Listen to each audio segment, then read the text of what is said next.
Hello everyone, আজকে আমি তোমাদের জন্য নিয়ে এসেছি এই শীতকালে আলু দিয়ে একটা রেসিপি। আজকে আমি তোমাদেরকে দেখাবো আলুর পকোড়া বানিয়ে। তো চলো রেসিপিটা শুরু করা যাক। দেখো, আলুর পকোড়া বানানোর জন্য প্রথমেই আমি আলুটা এইভাবে কেটে নিয়েছি। এরপর আমি এই আলুটা দিয়েই বানাবো পকোড়াটা।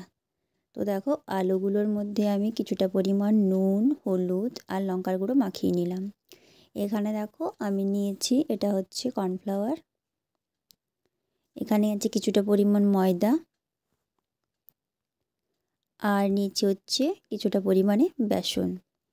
এরপর আমি একটা বাটি নিয়ে নিলাম, এর মধ্যে আস্তে আস্তে কর্নফ্লাওয়ারটা দিয়ে দিলাম, ময়দাটা দিয়ে দিলাম, এরপর বেসনটাও দিয়ে দিলাম। এরপর এই সবগুলোকে একসাথে আমি মিক্স করে নেব। দেখো, আমি সবটা দিয়ে দিলাম। এর মধ্যে দিলাম সামান্য পরিমাণে নুন, আর দিলাম হলুদ গুঁড়ো, সাথে দেব একটু লঙ্কার গুঁড়ো। যারা ঝাল খাও না স্কিপ করতে পারো। আর দিয়ে দিলাম কিছুটা পরিমাণ ধনেপাতা। এরপর এই সব উপকরণগুলো মেখে নিয়েছি একসাথে। দেখো, এরপর যে নুন হলুদ মাখানো আলুগুলো আমি এই ব্যাটারটার মধ্যে একটা একটা করে দিয়ে দিচ্ছি। ব্যাটারটা মাখিয়ে নিচ্ছি এর মধ্যে। তারপর দেখো, ময়দার কোটিং করে নিচ্ছি আমি।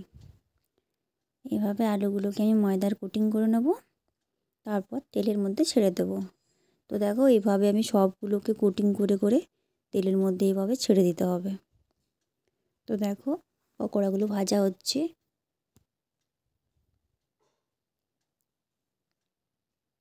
দেখো, এগুলোকে আমি উল্টে নিচ্ছি। তো এইভাবে একটা একটা করে আমি উল্টে নেব।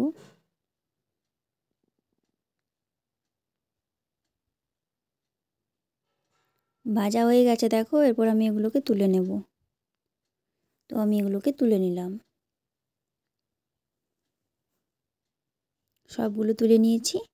এরপর বাকি যেগুলো আছে সেগুলোকে আমি ছেড়ে দিচ্ছি।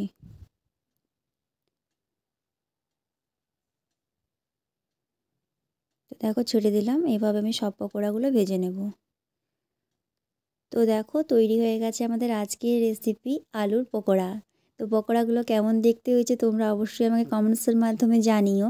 আর তোমরা এই রেসিপিটা অবশ্যই একবার ট্রাই করো, এটা কিন্তু খেতে খুবই ভালো লাগে, একদম অন্য ধরনের। তো ভিডিও ভালো লাগলে অবশ্যই একটা লাইক দেবে, আর এরকমই আরও নতুন নতুন ভিডিও পাওয়ার জন্য আমার চ্যানেলটা কিন্তু অবশ্যই তোমাদেরকে সাবস্ক্রাইব করে রাখতে হবে বন্ধুরা।